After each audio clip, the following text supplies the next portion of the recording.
waa suurtagal in aan la shaqeeyo macallin Pep Guardiola wala Guardiola waxa soo wadid iyo wabigii aween weeyaan marka waa la isku dhagan yahay waliba qoorta baa la isku jiraa marka Real lacag badan bay diyaarinaysaa Neymarna wuxuu diyaar u yahay in markaas uu sheekadaas ka gaabsado iyadoo laga yaabana in markaa uu ku biiro kooxda kubadda cagta Manchester City Sky Sports ayaa iyaduna warinaysa Ronaldo iyo Bale xataa hadii ay ka dhaqaaqaan Real uu ku biiri karaya Bale iyo Ronaldo maba laga yeelayaba in laga yeelayni bay u egtahay markaasi in labadaas baxal dhaw laga yeelayni bay u egtahay waliba waxyaabaha kale waxa kamid ah City inay xiisaynayso ma kula tahay ninka la yiraahdo Bale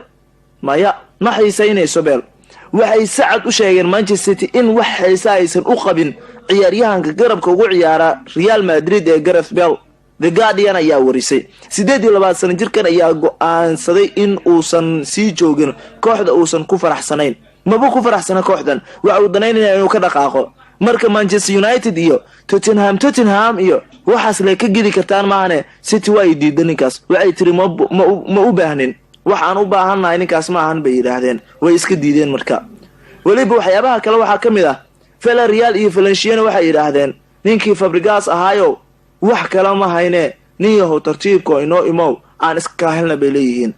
Chelsea ayaa lagu arkay Antonio Conte uu ka dhaqaaqay wuxuu la isqabsan waayay markaas buu meelaha iska soo istaagay wuxuu sameeyay buu waayay markaas Fabregas wuxuu leeyahay waxa leeyahay markaasi ama Villarreal ama Valencia midkood buu ku biiri doonaa xitaa Barcelona xitaa ma xiisaynayso wala Fabregas waqtiga ugu dhamaaday guudaan saaxiibayaal intaas ayaan ku soo gabagabeynaa barnaamijka xidiga